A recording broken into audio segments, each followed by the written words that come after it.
Ова е буџетот како изгледа. Се буџетираме во 5 категории во Civica Mobilitas. Првата е човечки ресурси, се однесува на платите и таков тип на надоместоци. Доколку можете, ве молам, ставајте и процент за колкаво работно време барате плати.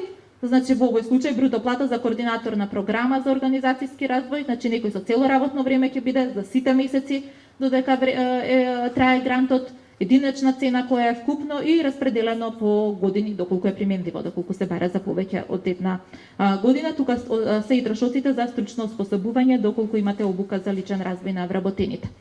Во оперативните трошоци, веќе знаете, трошоци за управување, за канцеларијата, за транспорт, за информации и комуникации, за истражувања доколку имате општи и слично. Да напоменам да ова не се случува. Единица не значи дека единица буквално се става кец, значи се става во што мериме количина и понатаму единичната цена и вкупниот буџет. Можеме да издадеме една таква брошурка за најчестите или работи кои што не може да ги предвидиш дека може да не бидат разбрани.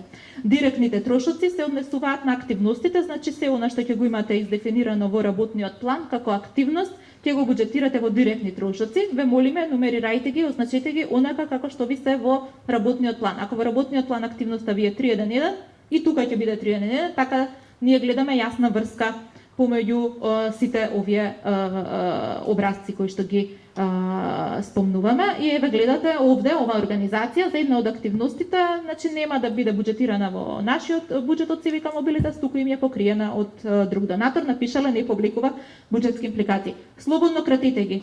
Значи овие активности за во буџетот не мора, нели, во овој случај многу големи описи имаат на активностите, овде сумарно битна е бројкава за да можеме да најдеме корелација помеѓу едно и друго.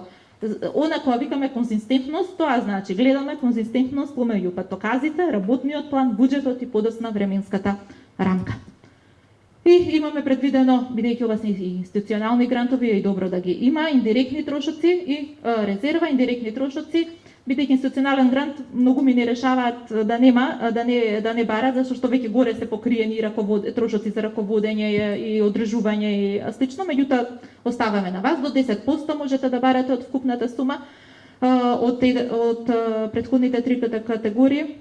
Значи ваше е да одлучите. И резерва убаво е да имате, затоа што во текот секогаш во текот на спроведување излегува некоја нова активност, треба да направите да може да одговорите на потребите на граѓаните, на вашето членство и слично, да имате резерва од која што ќе барате да се употреби. Секако таа се употребува со претходно добивање наша дозвола. Вкупниот буџет исто мака мачиме при административна проверка, не се собираат точно бројките. Ве молам, внимавајте, проверете дали сте ги опфатиле сите кели, доколку тој што го пополнува не знае многу Excel, сигурно во организацијата има некој кој што тоа може да го направи, и понатаму таа сума нека биде истата што е во барањето за грант. И ова затоа што се троши време пред административна проверка. Можеби ние нема да ви елиминираме пријавата, ама треба да ве прашаме, па вие додека ни одговорите, па ние да ви одговориме, и се продолжува време траењето на проверката, а и не е фер спрема оние што точно си напишале.